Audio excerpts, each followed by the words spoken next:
Good afternoon, everyone. My name is Dr. Miller, and the SCP we're going to be looking at today is SCP-5005. Object Class: Euclid. Special Containment Procedures.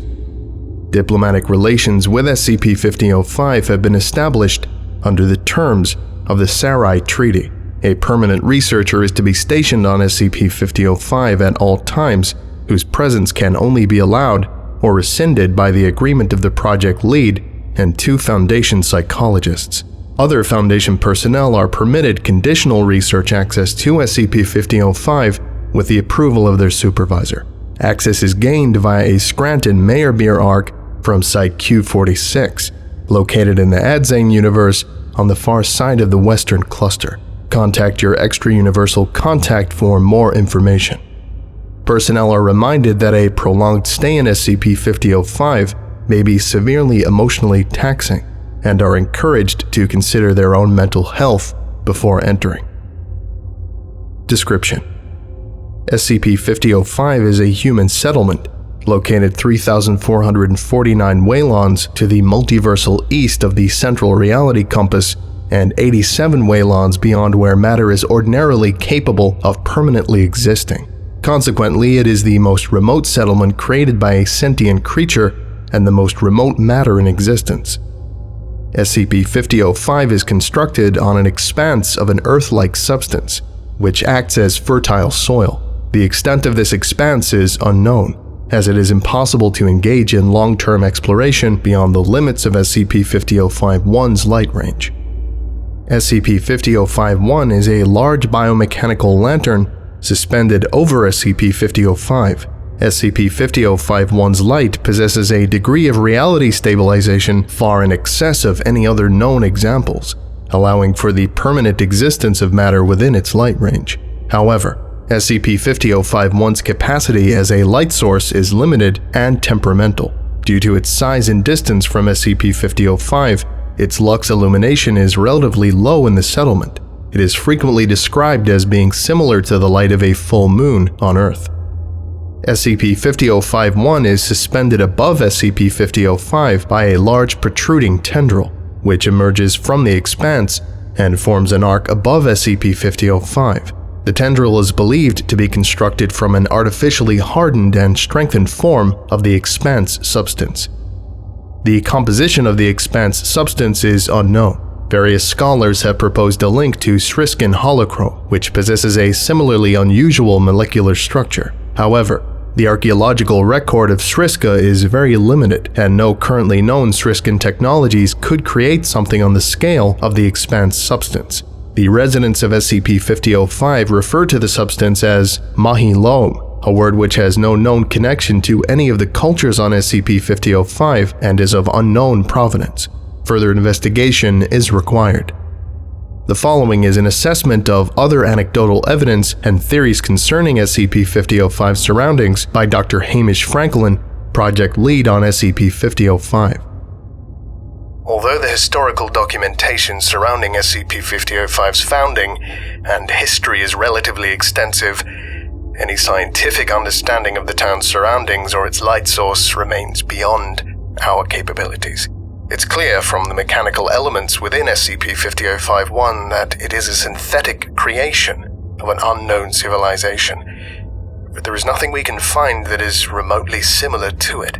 There are some similarities to Sriskin technologies within the substance of the expanse, but that kind of molecular structure has its forebears in any number of universes in that cluster and beyond. Aadzain, Harkrit, Karak. What all of them lack is anything even slightly as advanced as SCP-5005-1, which can create almost Earth-like conditions in the midst of unreality. Any number of theories have come forward. A research experiment of the old empire, a Neo-Austrian birthing ground, an Aadzanian horse-culling center. One biologist even thought it could be the remains of a Harkrit pioneer's anglerfish. These ideas are innovative, but remain at best only mere speculation. Not even the populace can provide any clues. Whatever ancient people made it must be long dead now. We cannot send Foundation personnel beyond the city limits, of course. Far too dangerous. and the most anecdotes from the town's explorers simply speak of more and more dark, and that gradual unsettling feeling that they'd been away from the light for too long. Would-be pioneers have either been driven back swiftly or have disappeared. Only one anecdote has been preserved that holds any interest for us. Roughly a century ago, a particularly daring or drunken poet decided to pick a direction and head that way as long as possible. He was just about suicidal enough to stick with it longer than most others, but not so determined that he didn't eventually turn back. Out there, many miles away, he happened to glance at his hand and saw it begin to unravel. In panic, he stared across the landscape and saw a brief glint on the horizon. Thinking it was home, he headed fast towards it, but after crossing a prominent ridge, he found that he'd been going in the wrong direction entirely. Before him lay a glassy orb of immense proportions, the color of milk, embedded into the earth, and a faint light shone beneath its surface. By some miracle, he managed to get home. There wasn't much of him left, and it didn't take long before he expired. But his half-mad, lunatic story he screamed out has stuck in the town's lore. For most of the townsfolk, it remains a cautionary tale for those who might consider stepping beyond the light's edge. The following are a series of introductory essays on aspects of SCP-5005 by academics and Foundation personnel in the Sol and Orchard universes who have studied the anomaly. These have been supplemented by Foundation logs that provide examples of the phenomena discussed. Number 1. History by Dr. Johannes Kobold, Level 3 Foundation Historian. SCP-5005 was founded by Jean-Antoine Delacroix, a noted poet from the Orchard universe and former Dragoman in the Kievan Republic.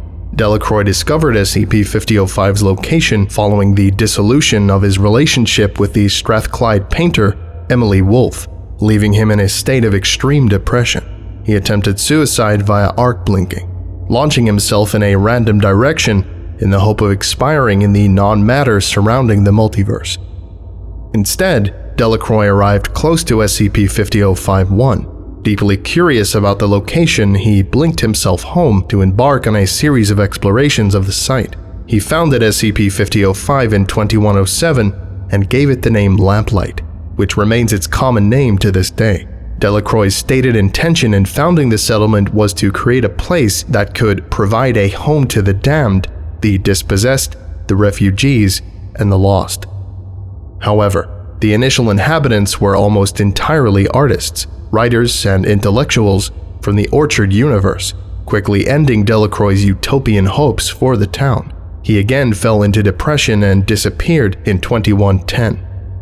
Subsequent immigration to SCP-5005 has followed a similar pattern, with the majority of the town's population belonging to academic or artistic professions. Most other inhabitants are the survivors or descendants of two major influxes of refugees who took up residence in SCP-5005, a group of survivors of the Neon London in 2396, and the remnants of the tribes of the Many Steps in 2419. The nature of time in SCP-5005's non-matter surroundings means that human aging varies greatly from person to person. Consequently, while some visitors have undergone the span of a full human life in a single 24-hour cycle, others have shown no visible signs of aging across many centuries. This allows for an impressive range of sources for SCP-5005's history. An example of this can be found in the following interview with Sergei Osmanoglu, the owner of the Dragoman Tavern, who emigrated to SCP-5005 in 2109. Interviewer: Junior Researcher Sophia Ramirez. Location: Dragoman Tavern. Date: 29/11/2524. Begin log. Ramirez is sitting in the main room of the tavern at a table by a window. She has just switched on a recording device and placed it in front of her. A tall, burly man with a thick beard, Osmanoglu, is sitting opposite her. Snow can be seen passing by the window. There is a lit fireplace behind Osmanoglu. Thank you for agreeing to this interview, Sergei. It's not a problem. I've got time, and you pay the rent promptly. Oh, okay. When did you first arrive in Lamplight? 2009, I think. It It was a long time ago. What was the town like then? Small, cold, fewer buildings, fewer lamps, less snow. Yes, I wanted to ask about that. How is there snow? But it was better back then. Delacroix was there. People said he founded the place, but they couldn't understand how they could think that. What do you mean? He didn't have the energy, no spark. He'd spend all his time staring out there into the dark. This place wasn't meant for us. You can't know that for sure. The soil here is so perfectly suited to supporting human life. You don't make a place for people with that thing suspended over it. You'd build a sun or stars, not a pallid half-moon. There are no places for humans this far out. Other civilizations got close. Sriska, Harkret. They weren't humans. Wrong cluster. And if they did make this place, and I doubt it, then they are long gone now. Nothing but their dust and their lamp left over. So, what did Delacroix do? He had a girl, and it went sour. So he came here to start something new, something great. But the only ones entranced by his mad designs were the same old crowd of poets, all talking about the great utopia they'd built here. Another society of true freedom to escape the horrors of the dozen others they'd made. But they didn't want to do the hard graft or come down from their bohemian bubbles, so it was all talk, shooting shit in taverns like this one. I'm the only one left now. Delacroix, though, he was smart. He could see this. First time I saw him, he'd been here 2 years, and the absinthe had reached his eyes. He saw that all he'd done was make more meaningless ego. But I think part of him loved the misery he felt. He wrote his best poems here. Everyone says so. About the dark as a mirror and about other stuff. You've read him? Not yet, no. It's hard to get a copy in Seoul. You're the next universe over. Should be easy. On Orchard you can find him anywhere. Not so much here. People don't like to remember him here. Why not? Because he talked the truths the poets don't want to hear. Or because we all know what happened to him. Oh, there are those that say he went back to Orchard. But any true lamplighter knows he stepped into the night. The night does not give such easy answers, he used to say. I would just pat him on the shoulder and tell him it was okay, and he was not a well man, Sophia. He wanted to destroy himself. And we don't like to talk about that. Suicide, right? No, more than that. I don't think he wanted to die, to end. He wanted to annihilate the idea of himself. He'd come here and order absinthe over and over and over again, staring at the snow and trying to make out shapes. Then one day, he was gone. I see. You should go home, Sophia. Go back to your soul, to your foundation. This is not a place for well people. Then why are you here? Someone has to care for the sick. I saw you watching Castamono from your window. I don't know who... Tall man, wore a greatcoat. You saw him, didn't you? Walking down the cobbled streets. He was a playwright from Davistan. Smoked those pipes, wrote with trembling hands under the gas lamps. I put the fire on and keep it warm, but he hasn't been back for days. Just walked into the smoke, one foot beating a tardy march, withdrawing the other as a faintly whistling silhouette. You saw him and said nothing. I think you are like him, in a way. That'll be all for now. End log. Number 2. Structure and Society by Dr. Harry Grant, lecturer in Eastern Multiverse Studies at King's College, London. SCP-5005 is, properly, a series of 5 small districts loosely gathered around a central plaza, the Wolf Square. 3 of these districts were created by the various artistic groups present in SCP-5005 across the centuries and consequently reflecting their sensibilities. The other 2 were founded by refugee groups. The districts are: the Kievan, or Victorian district, was the original core of the city, founded by Jean-Antoine Delacroix in 2109.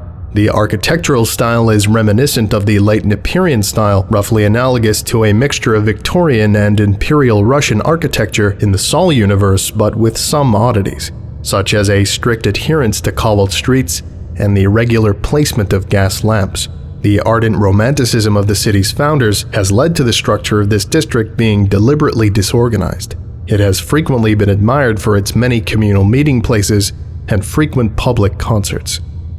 The Aetherium district was created during the cyberpunk revival of the 2350s, a response to the horrors of the Burnt Apple War that caused severe destruction to the Orchard Universe's Earth. The cyberpunk revival was marked by a deep cynicism and disillusionment with contemporary politics, reflected in an architectural style deliberately modeled on post-industrial decay and internet-based subcultures. The district is thus highly architecturally varied and was renowned for its anarchist politics, which were credited with an urban and social regeneration across the settlement. The Giotto district was created by a group of Sol Universe artists who, in response to the Nambian crisis of the 2390s, wanted a radical return to the pre-modernity as a response to the evils of the present. The group, vehemently opposed to all realism in art, created the district as a way to return to a world of starker light, constructing buildings exclusively in Gothic or Romanesque church architecture and with an emphasis on stained glass's light-refracting properties. The early days of this district were marked by an ascetic, medieval morality, almost entirely absent today. The modern neighborhood is chiefly known for its biannual passion plays and wide range of communal and charitable activities. The Neoclassical district was founded by refugees fleeing the Neon London in the early 25th century, characterized by 18th century British architecture, but augmented by a large number of green spaces, flowing curves, and a stated desire to create utopia. This district was rigidly and rigorously planned as an ideal community of elites. Although this project has been long abandoned, the neighborhood has become a focal point for a great number of literary circles, with young artists frequently attending its salons and literary festivals, and many patrons settling in the district. The Nomad district was created by the surviving tribes of the Many Steppes. Most of the structures here are yurts and other nomadic tents utilized by the Salome Universe's Inner Asia analog, but at the center of the district is a Manichaean temple of particular architectural significance even beyond SCP-5005. The district is frequently engaged in housing refugees from across the multiverse, a cause that many of SCP-5005's residents involve themselves in. Despite many historical differences, conflicts and disagreements between these districts are now uncommon, with the populace as a whole freely mingling. Although each district has its own celebrations, there is one major festival celebrated in SCP-5005 by the populace as a whole, the Parade of Candles, or Chrismata, held once a year on a day roughly analogous to midwinter in the northern hemisphere of the Orchard Universe's Earth. A description of this festival by junior researcher Ramirez can be found below. The festival's proceedings begin at what would be 6 a.m. in the Orchard Universe's Kiev, the system of timekeeping agreed upon since SCP-5005's foundation. Residents from all the districts gather in the central square to engage in a series of acrobatic performances, poetry readings, artistic displays, and musical recitals. The artistic segments of the community essentially use this event to promote and discuss their various works, while the rest of the populace treats them as a form of entertainment. It is notable that while many of these works use the surrounding dark as their subject matter, it is rare to hear discussion of the darkness, both during festivals and outside it. This activity continues for several hours, while the owners of the local taverns begin the task traditionally incumbent on them, constructing a large pyre in the center of the square. The resulting structure is enormous, but due to the prevalence of fog and snow in SCP-5005, it is frequently unusable as a pyre. In these cases, the populace simply links arms and dances around the structure, before returning to their various homes and cooking an evening feast. If the pyre does catch light, however, then tables will be set up surrounding the fire, and a shared feast will take place in the square. The food here is a mixture of plants grown in the expanse substance, as well as imported food which makes up the vast majority of the food consumed in SCP-5005. A great many Kievan and Strathclyde delicacies can be found from the Orchard Universe, as well as malted saloons from the Salem Universe, a delicacy brought by the tribal refugees that has proved surprisingly popular in the town. After the meal, candles are brought out for the populace to light from the pyre. It will usually be burning much lower at this stage, and is ordinarily safe to approach. Having lit their candles, the populace begins to wander, individually and haphazardly, towards the edges of SCP-5005-1's light range. They will spread themselves out at a safe distance behind the edge of the circle and, holding their candles aloft, begin to sing several hymns in succession. These hymns are voted on during a town meeting. They are primarily from the Orchard Universe, but some Sol and Salem songs are sung. There is also usually a reconstructed Sriskan song added as part of the continuing superstition that Sriskans created SCP-5005-1. The singing is not impressive, as one would expect from hundreds of people spread across a very large distance and with little training. Other observers have called the effect charming.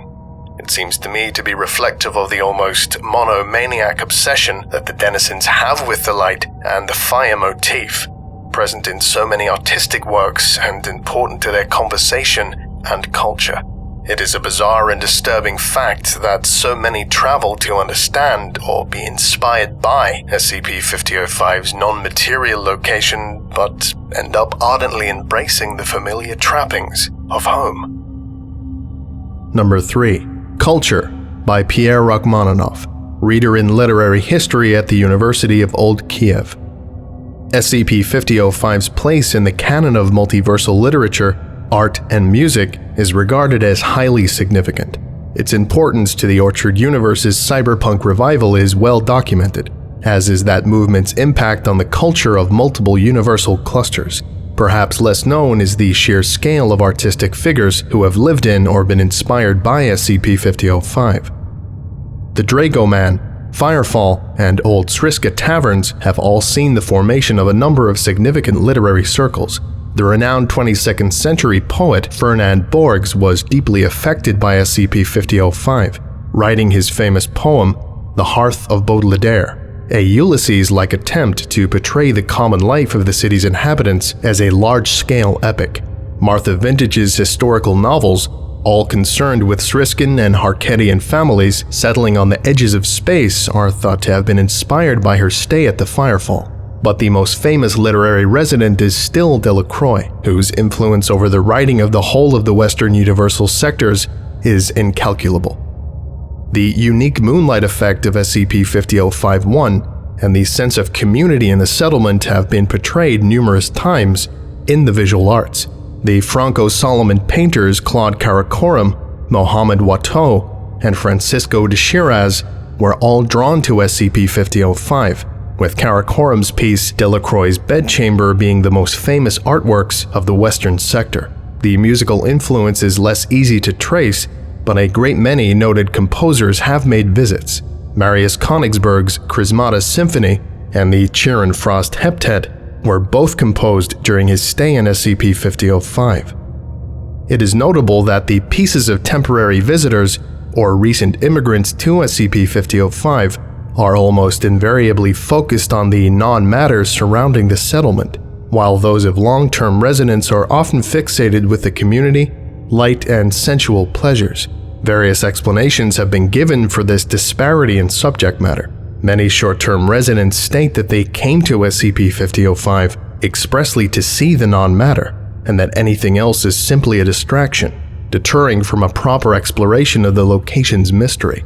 Longer-term inhabitants often talk about the pointlessness of examining the non-matter, or believe SCP-5005's purpose is to act as a beacon against non-existence. The unexplained weather conditions in the settlement are never mentioned, with a single exception discussed in Dr. Franklin's essay below. The following is an interview between researcher Ramirez and the famed Sarai Universe poet Juan Lumiere, who settled permanently in the town in 2276. It is included here to give a sense of the perspective of many longer-term inhabitants of SCP-5005. Interviewer: Junior Researcher Sofia Ramirez. Location: outside the Firefall Tavern. Date: 12/12/2524. Begin log. Junior Researcher Ramirez is walking towards the back entrance of the Firefall Tavern, which opens onto a wide cobbled street on a slight incline. Fog can be seen all around, obscuring the rest of the street. The sounds of revelry coming from inside the Firefall can be heard. A man in his 30s, wearing a long, thick greatcoat, is smoking a cigarillo outside the entrance. Ramirez approaches him. Hello? Juan Lumiere? The very same. You're that Foundation girl, aren't you? Staying at the Dragoman. Junior Researcher Sofia Ramirez? A lovely name. I can only presume, given that recording device on your shoulder, that you have come to interview me. If we could step inside... I prefer to stand out here. They are bright and merry in there. I'll wait until the fire is lower and the company more selective. Let the young have their fun. How old are you? 278. But don't look it, do I? The perks of this city. I've aged 6 years in the time I've been here, by my count. But nobody ever comes here for eternal life. I've been wondering about that. It's because it doesn't feel like it's meant to. You don't feel like you're living longer, just that those years have been spread out longer. Like skin stretched over a drum. You never develop properly. Your writing has. I didn't think anyone in Saul had ever heard of me. Well, if I'm honest, it was your work that first drew me here. You're unusual. Your later stuff talks about fire and light, but with much more craft than most of the other long-termers. You like the newer ones, then? I do quite like them. But you like the earlier ones more. Everyone likes the earlier ones more. They just don't understand why someone would come to Lamplight just to write about the things in their own lives. To them, in their Kievan salons, this place is just the wild frontier. The mystery beyond mysteries, the edge of all creation. They want something wild, not something homespun. Isn't that natural? Do you write at all? Compose? I play a little violin. I write some of the stuff in my spare time. But that's not why you came here. You came here to solve its mysteries. It has so many. You're barking up the wrong tree, girl. You won't solve anything. You should go inside. I'm fine. I'm not here to party. Then there's your mistake. I've seen so many like you come through here. You've read Delacroix? I recently acquired a copy. I haven't read much yet, though. It's his last poem that, if not understood, then at least got some glimpse of this place. Rough. Almost like a regression into juvenilia. But the only thing he wrote that really threw a light on the bright young things that come here. Full of opium and dreams. You think people come here to see the dark? They come here because they think they should. They think inspiration is full of the external depths of the human soul, the ravaged passions of its age. It's not. Inspiration is the dust on a wainscot and the smell of barley, the warmth of heath. There's an infinite dark outside, a light that should not exist above. Why should I come here to play the fool? This town should not exist. It was always going to exist. This place was inevitable. What does that mean? Why did you not help, Castamonu? You drink. The same as me and the rest. honest. But you drink ice-cold gin in the silence of your room. You spend hour after hour puzzling, typing, working through things. I see you in your window, staring out at the night, and you watched as Castamano just marched himself off into the night. Because you felt the same things he felt. Why do you... Because I've seen you before, 1,000 times. The artist falling on his paintbrush as a sword. The writer who sees God in a grain of darkness. Sometimes I stop them, but mostly they ignore me. The wisdom of youth and all that. One day, they'll walk into the night, into the echo chamber of compounded mystery, never understanding that we built this place to be a beacon against it. The inevitable human sigh of defiance in the night. Hey, where are you going? I'm not done with you yet. Go to the fires, Junior Researcher Sofia Ramirez. Get a shorter name, because you'll learn one way or the other that there is nothing out there. Lumiere walks down the street and into the fog, whistling the Blue Danube waltz. Ramirez stares after him for several seconds before turning her camera off. End log. Number 4. Psychological Impact by Dr. Hans Freiburg, Level 3 Foundation Psychologist. The emotional and psychological effect SCP-5005 has on a large proportion of its residents is particularly noteworthy. A minimum of 14 disappearances have been recorded in the town in any given year. Extensive investigations by law enforcement and Foundation researchers have determined these to be almost entirely suicides. The reasons for this disappearance rate in a town of SCP-5005's size, with its generally high standards of living, are not wholly clear. The psychological effects of a lack of sunlight or a relatively unvaried diet have been considered, as has the sheer danger of an unpredictable light source. But the most interesting evidence is that the overwhelming majority of the disappearances come from artists, writers, and particularly academics who have been resident in the town for less than a year. These residents often display similar patterns of behavior in the weeks prior to their disappearance: an obsession with the non-matter surrounding the town, an increasing dependence on narcotics, and a greatly increased output but diminished quality of work. Many townspeople attempt to intervene, but to little avail. Affected individuals are likely to become increasingly isolated and aggressive towards others.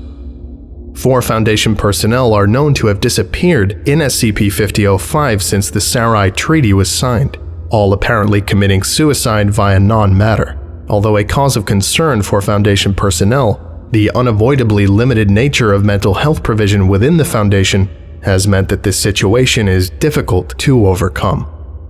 For an example of some of the concerns typically raised with the Foundation's psychiatric unit, the following is an extract from Director Franklin's report of a check-in with Junior Researcher Ramirez on December 25, 24. After the meal, Dr. Ramirez took me to her rooms to show me some of her initial findings. By this point, I had noticed several things that concerned me. Having known Dr. Ramirez for several years, her voice seemed markedly more strained than usual. She also seemed nervous and she was sweating profusely. Several times I thought I smelled alcohol in her breath. Her rooms turned out to be a single cheap bedchamber on the tavern's top floor. There was little heating and no light, the window opening out of the Giotto district. I asked her why she had chosen this room when we had allotted her a generous allowance. She replied that the rooms on the lower floors were too noisy and that she needed quiet to work. I thought this plausible at the time. SCP-5005's taverns are not known for being serene places of study. But on further reflection, I remembered that 2 previous researchers, Kobold and McBride, had similarly changed their accommodation. Both had to be pulled out of SCP-5005, and both had developed the notion that a higher room would take them closer to the source of the town's non-matter, a curious piece of unscientific superstition. I also noticed that, although the bedchamber appeared to be in an orderly condition, there was a sheen of dust across many of the surfaces, and a couple of telltale signs were visible that indicated a lot of tidying in a very short amount of time. The bed did not look like it had been slept in. Several fiction books, also coated in dust, were lying on the shelves. Only the poetry of Delacroix and 2 of Lumiere's novels seemed to have been read at all. There was a half-empty bottle of gin on the mantelpiece, which Ramirez quickly noticed and binned in a half-hearted attempt at subterfuge. Her notes, written by hand, were surprisingly rough. She seemed to only use her digitop for forwarding her data to us.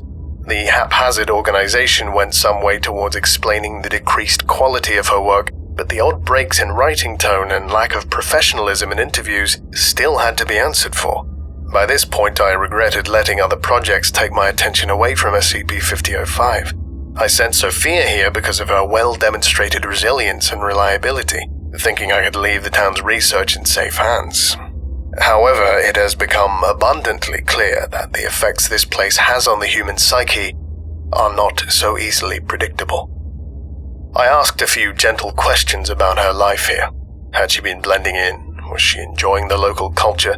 And it did not take long for her to become paranoid and resentful of my presence. She openly mocked the townspeople for being rural, believing their cultural traditions and community were worthless in the context of their surroundings. She lamented their lack of curiosity in SCP-5005-1, the expanse and the surrounding non-matter. To my surprise, she also displayed little interest in Lumiere's writings, something which had previously been a passion of hers, and actively disdained Delacroix, calling his last poem irredeemable shit that understands nothing. The true nature of her interests rapidly became apparent.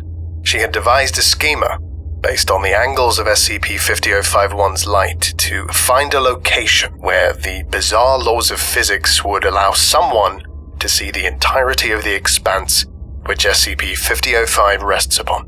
She had done an extraordinary amount of research, pinpointing this supposed location to the exact spot, and designing a craft she believed would safely transport people to and from this place. It was madness, and I told her as much. This location was so far out that no craft, however well designed, could keep its occupants alive for the return journey. She did not want to hear this, and it became clear that she did not desire my presence any longer. I did not tell her about my intention to recall her, fearing this might damage her emotional state still further. Still, it is my unambiguous recommendation that she be replaced in her post as soon as possible. SCP-5005 may not have a great deal of exploitable material within it, but we still don't fully understand the town. Its mysteries, its strange lore for artists and writers, or the nuances of the local culture. It's not an easy assignment, and it needs a great deal more attention than we have hitherto given it. Number 5.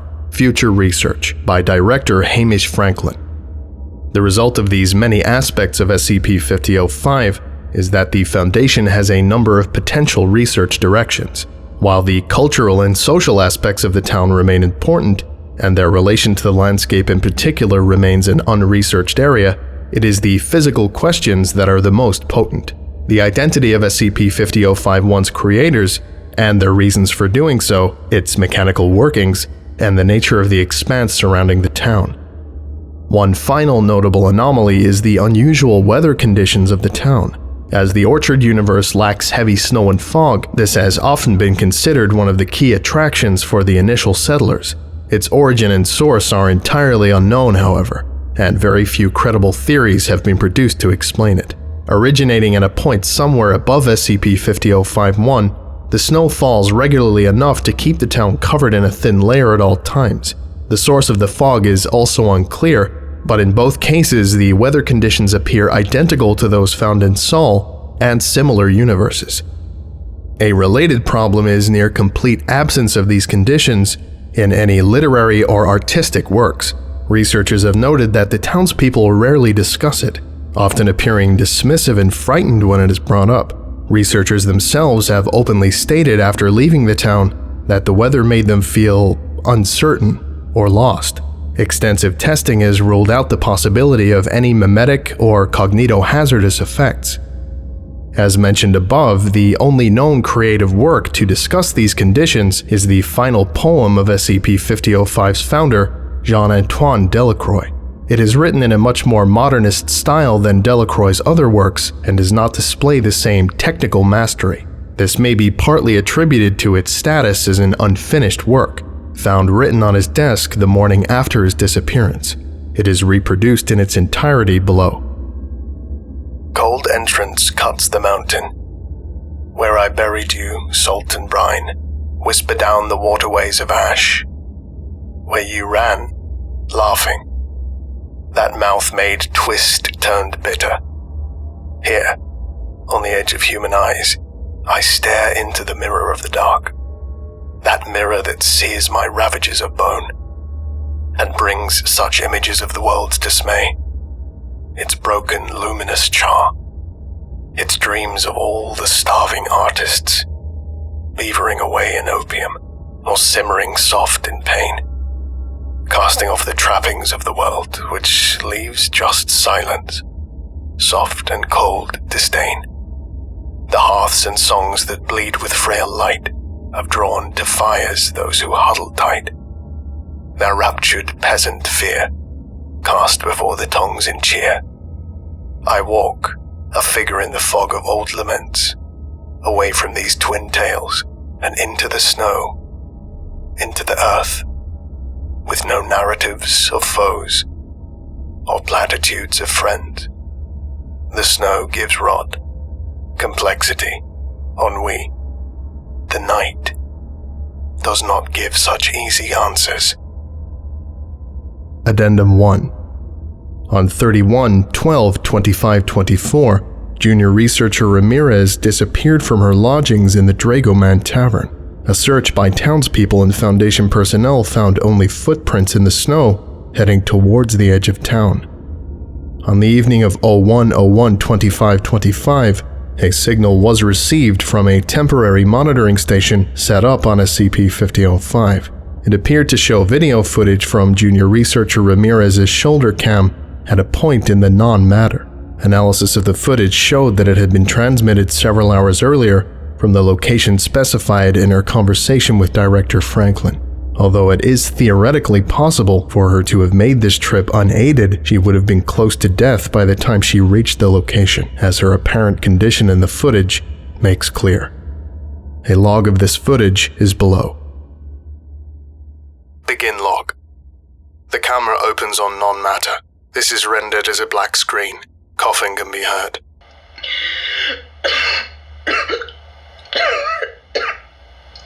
Told you. Hamish. I told you. You stood there. And you were wrong, and I was right, and...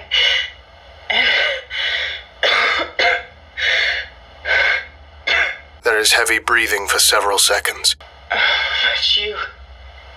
But you won't guess. You'll never guess. The camera turns. In the distance, SCP-5005 can be seen beneath SCP-5051. The light of SCP-5051 refracts across the non-matter in a way which shows the entirety of the expanse. The expanse is revealed as the corpse of an augmented Harkretian anglerfish. Most of the body has been eroded by non-matter, but the face and jaw are clearly visible. SCP-5051 can be clearly seen as the esker of the fish, the lure anglerfish possess to attract prey to them. Its eyes, possessing a milky white color typical of anglerfish, are also visible. Ramirez can be heard laughing hysterically for approximately 30 seconds. This is then interrupted by coughing. Blood can be seen floating in front of the camera. That's it, isn't it? Isn't it? The end of the line. The puzzle box complete just the dying corpse of Harkret's pioneers. There is a pause, after which sobbing can be heard. I wonder if they died there, or ran away, or found something better out here. I wonder if... Further sobbing can be heard for 12 minutes before fading away entirely. Fog and snow can be seen approaching from the sides of the camera, gradually obscuring its field of view until nothing visible remains. The visual feed cuts out.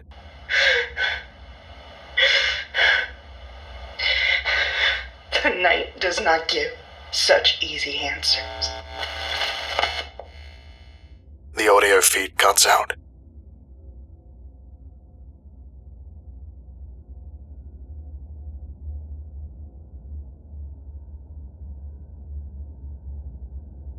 I would like to give a special thank you to Ian J. Alsop, Zargaran, Professor Puffer, The Morrigan, Ritalius, Karim El Ashmoui, Amir Saban, Savanity, Blitzkrieg, Christoph Kozak Slezak, HMS Lily, The Almighty Fish, Gav the Clumsy Containment Specialist, Spooky Aqua, Pure Osmium, Sio Dio Damnatus, Brian Sanchez, Matthew Gilmore, Drew Peacock, Eric Corbidge, Longinus, King Madding, James Saba, and NJ Vojak. If you would like a special thank you at the end of each of my videos, and some other cool stuff as well, visit patreon.com/TheVolgun. Thank you.